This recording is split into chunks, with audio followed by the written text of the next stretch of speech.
جی السلام علیکم، امید ہے کہ آپ سب لوگ خیریت سے ہوں گے۔ برطانیہ کی اراکین پارلیمنٹ نے خط لکھا ہے اور عمران خان صاحب کی رہائی کا مطالبہ کیا ہے۔ اس کی کیا تفصیلات ہیں وہ آپ سے شیئر کروں گا۔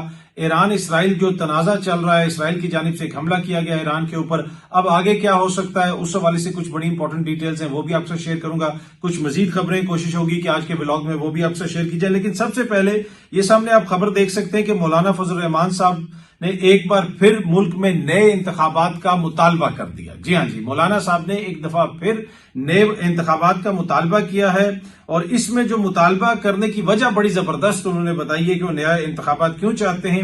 مولانا نے کہا کہ موجودہ اسمبلی جائز نہیں ہے، ملک میں الٹی گنگا بہہ رہی ہے، اس لیے ہم نئے انتخابات کا مطالبہ کرتے ہیں۔ اب یہ وہی اسمبلی ہے اور اسی اسمبلی سے بننے والی حکومت ہے جس کے ساتھ مولانا نے بیٹھ کے پاکستان کی عدلیہ کو ایک طرح سے انتظامیہ کے ماتحت کر دیا۔ جو سپریم کورٹ میں ہوا، یہ جو 26ویں آئینی ترمیم ہے جس میں بہت سارے ابہام ہیں، جس قسم کی یہ ترمیم ہے، میں نے پہلے بھی عرض کی تھی کہ اس کے بعد ان کو ایک اور ترمیم لانی پڑے گی۔ اس میں بہت سارے ایسے کوسچنز ہیں جن کا کوئی آنسر نہیں ہے، جس طرح کہا گیا کہ جی 3 سینئر موسٹ جج صاحبان کے نام جائیں گے، اگر ان میں سے ایک انکار کر دے تو پھر اگلا کون سا ہوگا؟ کیا وہ جو پچھلے 2 رہ جاتے ہیں انہی میں سے ایک کسی اور کو بنا دیا جائے گا، یا پھر چوتھے نمبر سے کسی کو اس پینل میں شامل کر لیا جائے گا؟ اسی طرح جو آئینی بینچ کی یہ بات کرتے ہیں، وہ جو آئینی بینچ فیصلہ دے گا اس کے خلاف اپیل کہاں سے ہو سکے گی؟ اسی طرح جو انہوں نے جوڈیشل کمیشن کی بات کی اس حوالے سے بھی ابہام ہے۔ تو اس ترمیم کے اندر بہت سارے ابہام ہیں، اور دوسری بات یہ ہے کہ مولانا کی مرضی کے بغیر، مولانا کی آشرواد کے بغیر یہ ترمیم نہیں ہو سکتی تھی۔ اس ترمیم نے مکمل طور پہ متنازع ہو جانا تھا۔ اگر یہ مولانا کے بندے توڑ بھی لیتے، جو مرضی ہو جاتا، یہ ترمیم بہت زیادہ متنازع ہو جاتی، لیکن اس کے باوجود مولانا ان کے ساتھ بیٹھے، اور پاکستان کی جو سپریم کورٹ ہے ان کو ایک طرح سے انہوں نے انتظامیہ کے ماتحت کرنے کا جو کوشش ہے، یہ جو خواہش ہے حکومت کی، اس میں انہوں نے کلیدی کردار ادا کیا۔ اور اب یہ کہہ رہے ہیں کہ وہی جو پارلیمنٹ ہے وہ ناجائز ہے۔ میں جب سے یہ سارا سلسلہ شروع ہوا اور جب سے مولانا کے حوالے سے بہت ساری باتیں ہوتی تھیں، اور کچھ لوگ کہہ رہے ہیں، بار بار کہتے ہیں کہ تحریک انصاف اور مولانا مل کے کوئی بہت بڑا احتجاج کریں گے۔ جب پہلی دفعہ یہ چیزیں شروع ہوئی تو میں نے اسی وقت آپ کو عرض کیا تھا کہ مولانا سیاست کرتے ہیں، وہ اپنی سیاست دیکھیں گے، اور دوسرا مولانا اس سسٹم کے اندر رہ کے کھیلیں گے۔ مولانا اس سسٹم کے بینیفیشری ہیں، مولانا اس سسٹم کی آپ جسے کہہ سکتے ہیں مچھلی ہیں، اس کے بغیر وہ ایگزسٹ نہیں کر سکتے، اس لیے کہ یہ وہی مولانا ہے جنہوں نے جو مخصوص نشستوں والا کیس تھا اس میں بھی جا کے انہوں نے حکومت کے ساتھ کھڑے ہو گئے تھے، اور وہاں پہ کامران مرتضیٰ صاحب نے سپریم کورٹ میں کہا تھا کہ یہ مخصوص نشستیں ہمیں بھی چاہیے، ہمارا بھی اس پہ کلیم ہے، جو پاکستان تحریک انصاف کی سیٹیں۔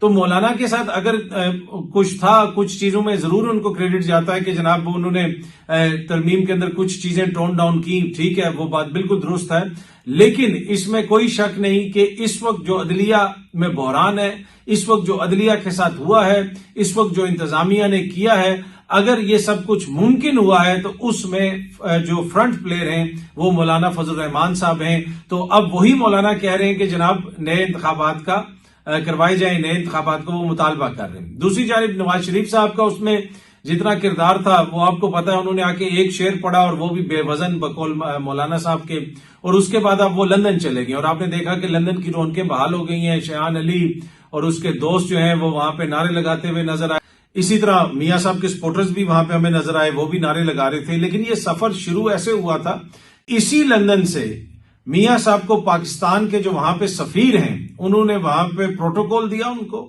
ہیتھرو ایئرپورٹ تک چھوڑنے آئے، ان کو کہا کہ میاں صاحب جا کے کوئی چنگا جا بیانیہ بناؤ۔ یہی سفیر میاں صاحب سے ملاقات کرنے ان کے آفس میں بھی گیا، نون لیگ کے آفس میں بھی گیا، اور اس طریقے سے میاں صاحب کو واپس پاکستان لایا گیا۔ اور یہاں پہ انتخابات سے پہلے جو اخبارات میں اشتہارات دیے گئے، ویسے اشتہار ہم نے اپنی زندگی میں نہیں دیکھے، لگا ایسے کہ جیسے یہ اخبار کی سرخی ہے وزیر اعظم نواز شریف۔ لیکن آج وہی وزیر اعظم نواز شریف صاحب جن کا اپنا حلقہ بھی اس وقت مشکوک ہے، وہ واپس لندن جا چکے ہیں۔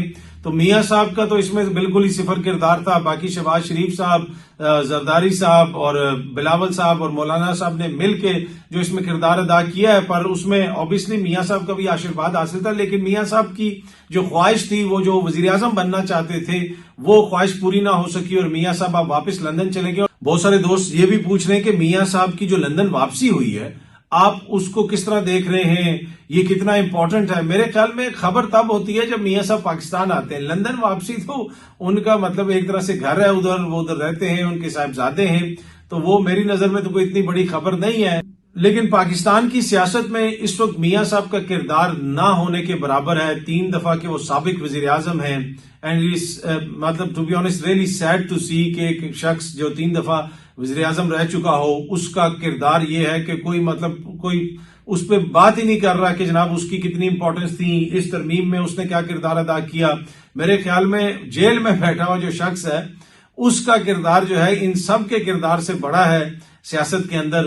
برطانیہ کے 20 اراکین پارلیمنٹ نے خط لکھا ہے برطانیہ کے وزیر خارجہ کو اور ان سے کہا ہے کہ آپ پاکستان کی حکومت سے انگیج کریں اور یہ مطالبہ کریں کہ عمران خان صاحب کو رہا کیا جائے. یہ خبر بھی آپ سامنے دیکھ سکتے ہیں، اس میں تمام تر تفصیل ہے. اب یہ جو اراکین پارلیمنٹ ہیں اس میں لارڈز بھی یعنی اپر ہاؤس کے لوگ بھی شامل ہیں، اور جو پارلیمنٹ ہے جسے آپ ہاؤس آف کامنز کہتے ہیں اس کے لوگ بھی شامل ہیں. تو اور یہ ان کا تعلق مختلف پارٹیوں سے ہے. ان سب نے یہ مطالبہ کیا ہے. اس سے پہلے ہم دیکھ چکے ہیں امریکہ سے اس طرح کے مطالبات سامنے آئے، امریکی کانگریس کے لوگوں نے خط لکھا، اس سے پہلے ایک وہاں پہ ریزولوشن پاس ہوئی. برطانیہ کے اندر بھی ہم نے دیکھا کہ کمیٹی روم غالباً جی میں ایک وہاں پہ اجلاس ہوا یا سیمینار ہوا، وہاں پہ اراکین پارلیمنٹ اکٹھے ہوئے، وہاں پہ بھی پاکستان میں جاری جو سیاسی صورتحال ہے اس کے اوپر گفتگو ہوئی. عمران خان صاحب کی جو قید ہے اس کے حوالے سے گفتگو ہوئی. اپنے اس خط کے اندر بھی انہوں نے یہ مطالبہ کیا کہ عمران خان صاحب کو غیر قانونی حراست میں رکھا ہوا ہے. جو اقوام متحدہ کا ورکنگ گروپ ہے اس کی بھی اس حوالے سے رپورٹ ہے، لہٰذا عمران خان صاحب کو فوراً رہا کیا جائے. اور ان کو قید رکھنے کا مقصد بنیادی طور پہ ان کو سیاست سے آؤٹ کرنا ہے، سیاسی عمل سے باہر کرنا ہے، یہ برطانوی اراکین پارلیمنٹ کہہ رہے ہیں. اچھا، اب عمران خان صاحب کے حوالے سے یہ جو برطانوی اراکین پارلیمنٹ ہو جائیں یا کانگریس کے لوگ ہو جائیں، یہ اس طرح کی باتیں کیوں کر رہے ہیں؟ 20 لوگوں نے اس لیٹر کے اوپر سائن کیوں کر دیا؟ یہ سمجھنا بھی بہت زیادہ ضروری ہے. لیکن جس طرح میں پہلے عرض کر رہا تھا کہ عمران خان صاحب کو سیاست سے باہر رکھنے کے لیے یہ سب کچھ ہو رہا ہے، لیکن اس وقت سیاست اگر کسی کی ہے ملک کے اندر تو وہ عمران خان کی ہے یا اس کے ارد گرد لوگوں کی ہے. ہر چیز اس کے ارد گرد گھوم رہی ہے. اگر آپ میڈیا کو دیکھ لیں، سوشل میڈیا کو دیکھ لیں، سیاست کو دیکھ لیں، عالمی منظرنامے میں پاکستان کی پوزیشن کو اس وقت دیکھ لیں، تو وہاں پہ بھی آپ کو عمران خان کھڑا ہوا نظر آتا ہے. وہ عمران خان جس کو ان لوگوں نے کہا کہ ہم ملکی سیاست سے آؤٹ کریں گے. ابھی اس وقت ہماری جو بین الاقوامی سیاست بھی ہے، جو ہمارا بین الاقوامی جسے آپ کہہ سکتے ہیں تشخص ہے، ریلیشن ہے، اس میں بھی عمران خان سب سے بڑا جو ہے تصویر بن کے سامنے نظر آتا ہے ہر جگہ پہ. چاہے وہ امریکہ کے ساتھ ہمارے تعلقات ہو جائیں، چاہے وہ ہمارے برطانیہ کے ساتھ جو معاملات ہوں، ہر جگہ پہ آپ کو عمران خان فیچر ہوتا ہوا نظر آ رہا ہے، کیونکہ وہاں کے جو عوامی نمائندے ہیں وہ اس چیز کو اٹھا رہے ہیں. اچھا، اب یہ جو 20 لوگ ہیں انہوں نے یہ مطالبہ کیا ہے، تو انہوں نے یہ سائن کیوں کر دیا؟ برطانوی جو رکن پارلیمنٹ ہے وہ کوئی ویسے تو کسی چیز کے اوپر سائن نہیں کر دے گا. عمران خان کے معاملے میں یہ چیز تھوڑی سی ان کے لیے آسان ہو گئی ہے، اس لیے کہ وہاں پہ جب رپورٹس پہنچتی ہیں، مثال کے طور پہ بحرین سے رپورٹ آ رہی ہے، وہاں پہ بحرین کی اپوزیشن آ کے کہتی ہے جی فلانا شخص وہاں پہ اس کے ساتھ یہ ہو رہا ہے، کیوبا سے کوئی چیز آتی ہے یا کسی اور جگہ سے کوئی چیز آتی ہے، چائنا سے کوئی چیز آتی ہے، کسی ایک شخص کا نام لیا جاتا ہے کہ جی اس کے ساتھ حکومت جو ہے نامناسب سلوک کر رہی ہے، تو وہ ان کو دیکھنا پڑتا ہے، تحقیق کرنی پڑتی ہے کہ بھائی یہ بندہ کون ہے، اس کا اپنا کیا کردار ہے.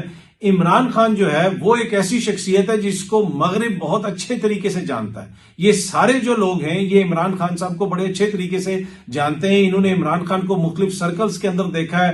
جب عمران خان وہاں پہ 90s میں تھے، 80s میں تھے، عمران خان جہاں پہ اٹھتے بیٹھتے تھے، ہر کسی کو پتا ہے کہ عمران خان کون ہے. عمران خان وہ ہے جس کے ساتھ جو برطانیہ کا وزیر اعظم ہے وہ بھی سیلفی لیتے ہوئے جناب وہ خوش ہوتا ہے. تو یہ ان سب کو پتا ہے کہ عمران خان کے بڑے مسائل ہو سکتے ہیں، عمران خان کا سیاسی طور پہ کوئی ایشو ہو سکتا ہے، لیکن جو باتیں یہ کہی جا رہی ہیں وہ نہیں ہے. عمران خان دہشت گرد نہیں ہو سکتا. یہ تو وہ عمران خان ہے جو ایک ٹاپ سپورٹس مین تھا، جو لندن کے سوشلائٹ سرکلز میں پھرتا تھا. لندن کی جو پولیٹیکل ایلیٹ ہے، اس کے علاوہ برطانیہ کی جو پولیٹیکل ایلیٹ ہے اس کے اندر اس کا اٹھنا بیٹھنا تھا، تو ہر کوئی اس کو جانتا ہے. اچانک جب ان کے سامنے آ کے یہ بتایا جاتا ہے کہ جناب یہ تو دہشت گرد ہے، یہ تو وہ ہے، اور اس کو جیل میں رکھا ہوا ہے، نہ کسی سے ملنے دیا جا رہا ہے گزشتہ چند ہفتوں سے، اور اس کے علاوہ نہ اس کو آج تک کسی عدالت میں پیش کیا گیا ہے، جب سے قید کیا ہے اسی جیل کے اندر رکھا ہوا ہے. پہلے ایک جیل میں رکھا ہوا تھا, پھر دوسری جیل میں منتقل کر دیا اور اسی جیل کے اندر اس کو رکھا ہوا ہے. اس کو رہا بھی نہیں کر رہے اور اس کی ضمانت بھی نہیں ہو رہی اور عدالت چل کے وہاں پہ جاتی ہے.